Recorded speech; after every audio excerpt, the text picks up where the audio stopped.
Hello, and welcome to 3 Things You Need to Know This Week. This is our regular series that's designed to help you sift through the noise in financial media and understand what really matters for markets. To stay up to date with our latest market insights, subscribe to our YouTube channel or visit fisherinvestments.com. And with that, here are the 3 things you need to know this week. First, preliminary U.S. third quarter 2025 GDP estimates.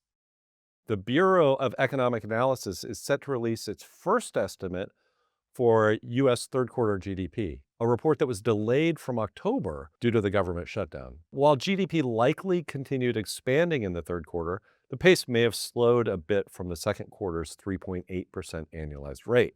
Slower growth might concern some, but when you look at the data, stocks really don't need robust GDP growth to rise. They just need conditions to turn out better than expected. Regardless of Q3's GDP figure, early Q4 data also shows the economy is moving forward nicely. The S&P Global U.S. Composite Purchasing Managers Index, or PMI, which is a monthly survey of business leaders, continues to reflect growth in both manufacturing and services. October retail sales also showed year-over-year gains, and manufacturers reported improving sentiment heading into Q4.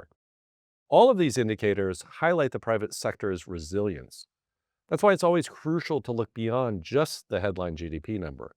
Digging into the underlying components reveals how the private sector is actually performing, something that stocks care a lot more about than a single quarterly growth figure.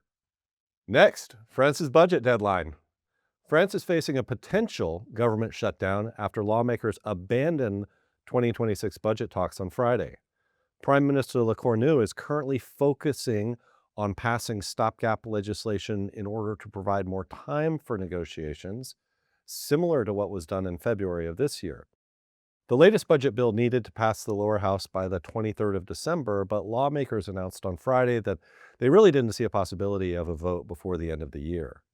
While this outcome extends some fiscal uncertainty into the new year, it really isn't anything new for France's markets, which have recently shown some real resilience in the face of leadership changes and ongoing budget stalemates. The latest development could lead to some short-term market swings, but financial markets really tend to look past political dramas and focus more on broader economic trends. Finally, a note on seasonal investing myths. Every December, investors hear references to the so-called Santa Claus rally. This is a term that refers to the idea that stocks tend to rise during the final week of December and into the new year. However, much like other seasonal myths, the Santa Claus rally is based more on coincidental historical patterns and really lacks any fundamental basis. Some suggest factors like holiday spending or reduced trading volumes may drive this rally, but these explanations don't really hold up under scrutiny. For instance, retail sales are far less seasonal than many assume, and low trading volumes can just as easily lead to stock price declines as they can to stock price gains.